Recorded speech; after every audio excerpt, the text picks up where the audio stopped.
last child that we adopted, as you know, is a little boy, and we got a call from DFACS as foster parents, and they said, we have a little boy dying at the hospital that we want you to come and sit with. And I said, why is he dying? And they said, well, he was born at 24 weeks gestation. That's 5 months. Mama was 5 months pregnant. Wow. Smoked meth the whole pregnancy. Smoked meth that day, and went into labor, water broke, went to the hospital and delivered a 1 pound, 3 ounce baby boy. Wow. 19 ounces. Wow. I've eaten steaks bigger than 19 ounces. I mean, I have a pack of brats at the house, bratwurst at the house. Yeah, the bratwurst, that is 24 ounces. Wow. He weighed 19 ounces and was 11 inches long. That's the size of a Barbie doll. Oh my gosh.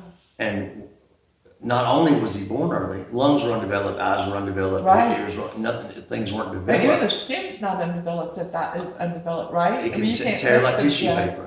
Yeah, it's like, you can't believe all the issues. And then on top of that, he had a liver cyst. Oh goodness. He had 2 level 4 brain bleeds. Wow. Which is almost How do you guaranteed. do that on something that small? I don't know. His head was the size of a tangerine. Wow.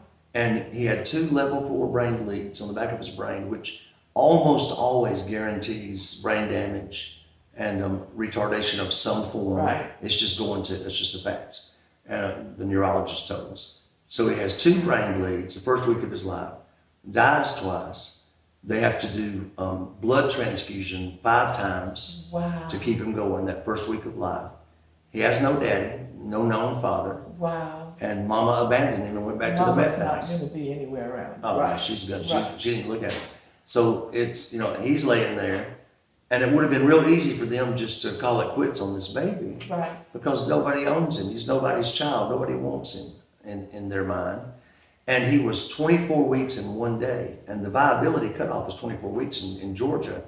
They don't have to revive somebody if they're not 24 weeks. Oh, wow. So I didn't realize that. Yeah, I mean, they do some 22 and 23 week babies you hear about if the parents are there and they're begging. And I mean, there's certain times they do that. Right. But normally, if a baby's not 24 weeks, they don't try to revive the baby. Wow. Because they know that the task and the pain and everything involved is more than it's going to be worth, because you'll probably end up with a child with so many issues. Right. That they may live a life of pain. And there's no quality of life. Exactly. Yeah. So they just don't do it. Well, he made viability by 1 day. And if 2 days before, if she had done this, they wouldn't have tried to save him. They wouldn't have revived him. What an awesome. So he's meant to be. He's meant to be. Yes. He has a plan. And there's a big plan for his life. But so we went to the hospital to sit with this dying child, and he has tubes and pipes and ventilators, and I mean he's all hooked up, and he's laying there, and he doesn't look human. It looks like a little shaved pink monkey that's slimy, alien, like an alien. I can't even describe him. And but he had one little place on his arm, and I was able to reach in and just rub his little arm, and he grabbed my finger and my heart. Oh my gosh. I said, little buddy, if you'll fight to live, I'll fight to be your daddy. Yes. And the love I had in that moment for that child. Yeah. My oldest son has 3 sons. My oldest grandson, Malachi, just turned 17. Wow. Yesterday. But he wanted to adopt a baby girl because his wife said she's not having any more. And who could blame her? Right. Because their babies are big, and she says, I'm done with that. But she has 3. I had 2. I was like, we're done. She has 3 amazing sons. They're all handsome and big, big old boys. But she says, I just can't do this again. So don't blame her. So he said, if we adopted a little girl, she would tell me the truth, Dad. Can you possibly love an adopted child as much as a natural child? Oh. I said, I love Adam way more than you. Yes. I said, I love him way more than I'll ever love any of you. So, yes, there's no difference at all if you've ever wondered that. Well, and I'll tell you, you don't even know this, but my brother and sister they're my only siblings, are adopted Koreans. Oh, they really? Yes. I did not know Yes. that. Have I ever seen them or met? No. My sister passed 3 years ago, and my brother lives in Raleigh, North Carolina. Wow. So, yeah. And they're Korean? Yeah, they're Korean. Oh, yes. That's awesome. So, and yes, they were my brother and sister. They were like, there's no difference. There's still that love as that, It's even, even more as a parent.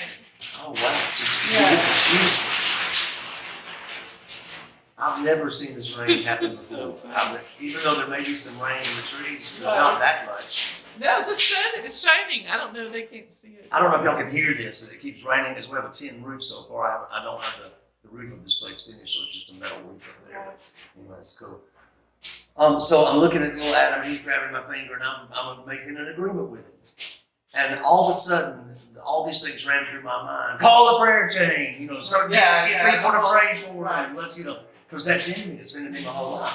And for the first time, I won't say the first time, but where children are concerned, I sat there and made up my mind, I'm not going to pray for him. Right.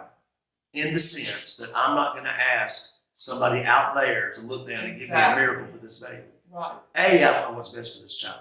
Right. I don't know.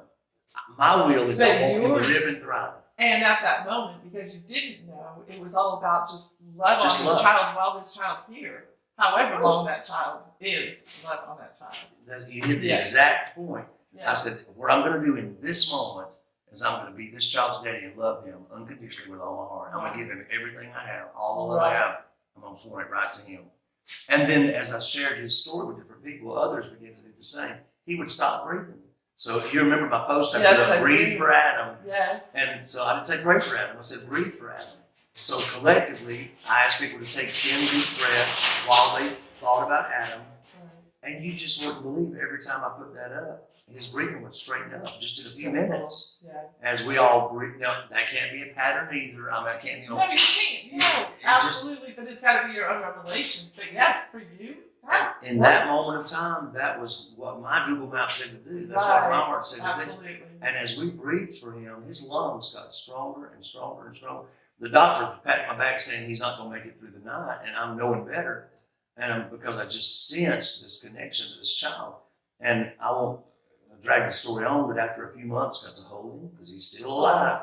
But he was so hooked up to cords and tubes. Yes. First time I opened my shirt up and put him skin to skin, I'm in the rocking chair just bawling at the hospital. Yes. At this cute little creature that still couldn't focus, that still said his eyes, and may not be able to. At some point, I'm going to get him. He's on this property and show this child to you.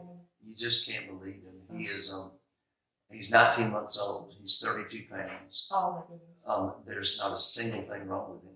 Nothing. Mm-hmm. He does not have brain damage. The neurologist, every time he does a CAT scan or MRI, there's no scar tissue. That's so awesome. From 2 level 4 brain damage. And look at love, right? Oh, and I can say, love healed him, and here's the plan, here's the pattern. No. I don't know the plan and pattern except that I loved him with all my heart and my being. I sat up. I haven't slept over 3 hours in 18 months because he doesn't sleep. Right. So I'm nighttime daddy. When he wakes up, I'll wake up. Right. So he gave me 4 hours last night. I'll give him that. And but he's not an experiment, but he's a lesson for me in what love can do and love alone can do in somebody's life. Yes.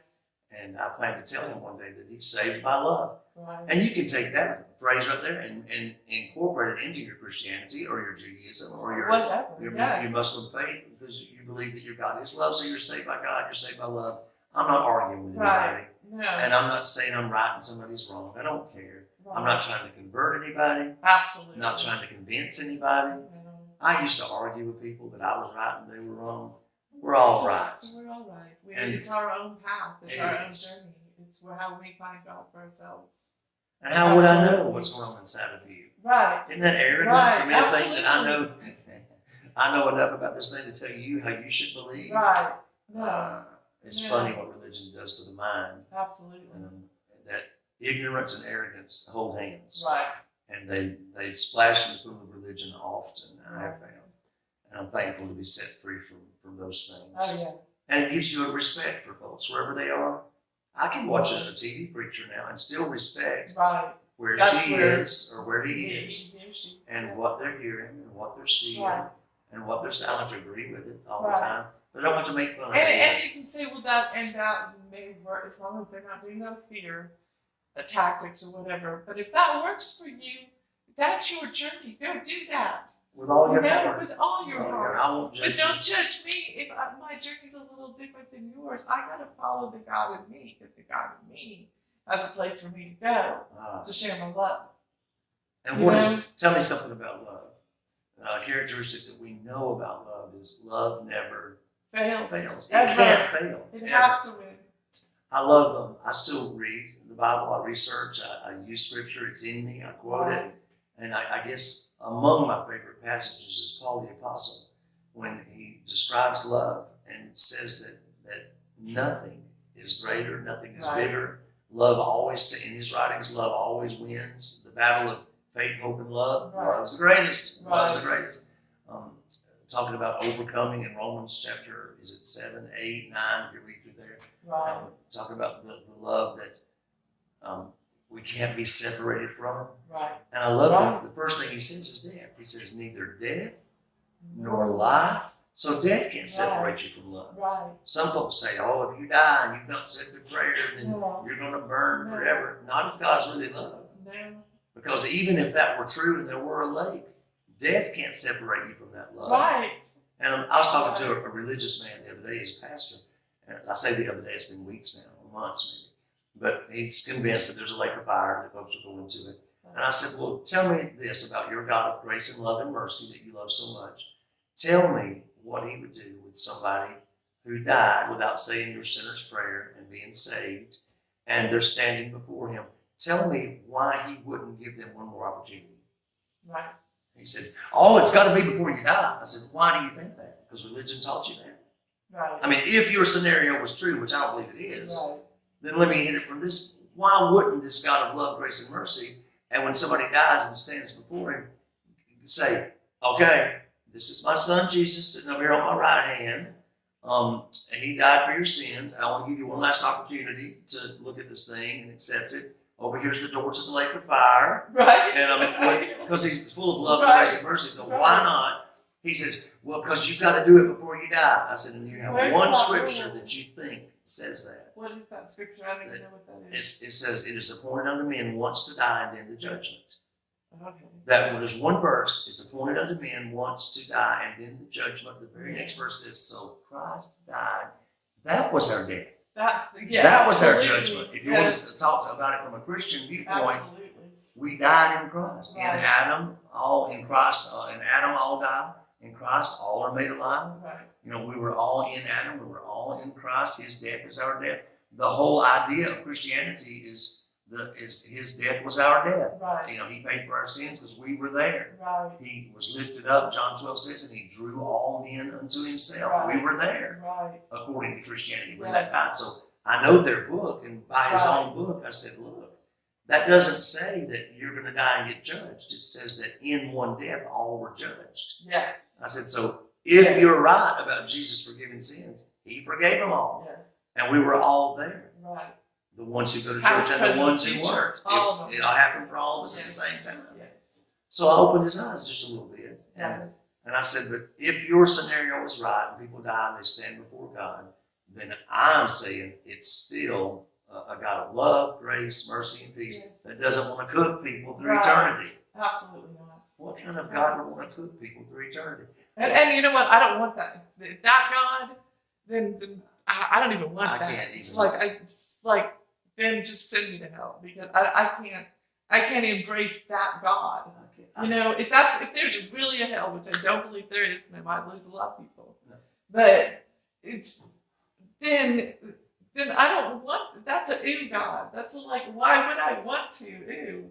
Would you hang out with somebody that tortured people? I don't want to hang out with torturers. Picture this: we're at a party, and we've been invited to this party. We go into a beautiful mansion, and they park our cars for us. We get inside. And the music's playing, and there's the lights are just right, and there's people walking around with trays of hors d'oeuvres, and it's a wonderful party, and the music's playing, and we're dancing, and it's all great. And the music stops, so they can go to the next song, and suddenly you hear, ah! And you say, "My God, what is that?" And somebody says, "Oh, the owner of the house, he tortures people in the basement." Oh my God, yeah. And you're like, he goes, "What?" And they say, "Oh, he's got people stretched out on racks down there. He's burning them with a torch." I said, "What have these people done?" They didn't agree with him, you know, on some things. They saw things differently than him about religion. So he's torturing people in the basement. So the music starts back up. Would you be comfortable dancing to the next song? Knowing that people are being tortured in the basement? Could you stand in church and say, "Praise you," if you really thought they were torturing your cousins under your feet? Because all my cousins went to hell. All my aunts and uncles went to hell. My whole family went to hell by the standards of the Christian community. Yes. They were all sinners. They were Yes. all drunks and addicts, and they Right. didn't go to church. They didn't say anybody's sinner's prayer. They told the preacher to go F himself. And that's just who they were. Most of my mama's family. Right. They're all in hell if there is one. So I can't stand here and praise somebody that's cooking my cousins. Right.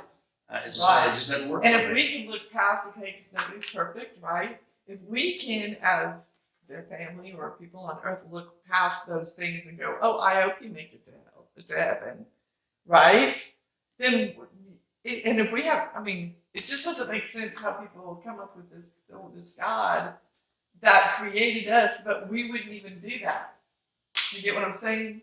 Like, if he created us in his image, but we wouldn't do that. But we think he does. But we think he does. Like, that's weird. I'm going to tell you a secret. Thank you for joining me today on my celebrated journey where love in action is the source of all miracles. Stay tuned for part 4 from Love Town with Robert Rutherford. Also, visit www.celebratedjourneylc.com and click on the link for ways to support this incredible ministry from Love Town. Have a blessed day, y'all.